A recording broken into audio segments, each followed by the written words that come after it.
Jutting a quarter of a mile into the Pacific Ocean, the Venice Pier was less gritty than the beach. Cool breezes eddied under a crystal blue sky, seagulls crying and hovering. 2 sea lions bobbed between the pylons.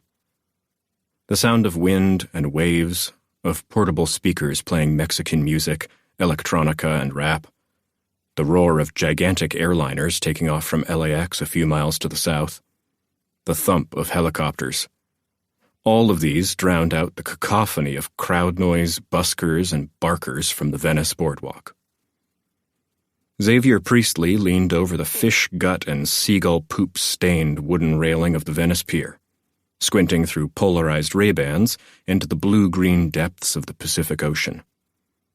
Priest's fishing buddy, Yorban Ibarra, slouched in a red, white, and blue striped lawn chair in his usual spot, on the other side of an illustrated sign warning that if you ate what you caught, you'd get cancer. Roughly the size of a single-axle U-Haul, Yorban parted his glossy black hair down the middle and slicked it back with what looked to Priest like a combo of spittle and Vaseline. Priest muttered an incantation. "What are you even mumbling now and whatnot?" Yorban asked. "I didn't think you could hear me," Priest said. "I got better hearing than average," Yorban said. "What'd you say?" "Nothing.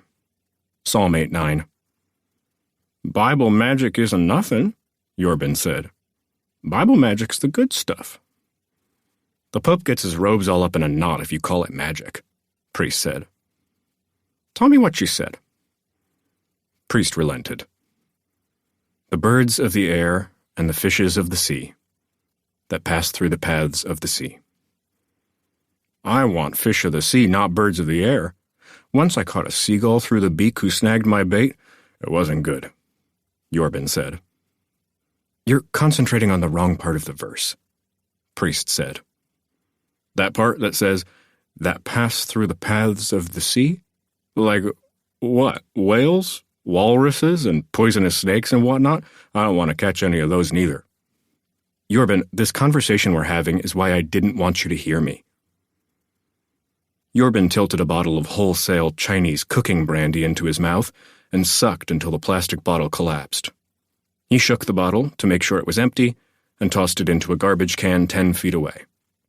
His lips moved. 3 points. He reached into the Los Angeles Kings backpack hooked over his chair and produced a second, identical bottle. He bought the stuff wholesale from a guy on Navy Street who imported it illegally from Malaysia. Yorban Ibarra was one of those guys who always knew a guy. Although they'd only ever spent time together on this pier, Priest had always enjoyed Yorban's company. Priest liked to think that fishing revealed people's true nature. Were they patient? Were their interests varied? Were they open to trying new things, new thoughts? Did they fish for food, or fun, or competition with themselves or others? Were they open to people, or tightly screwed into their narrow worldview?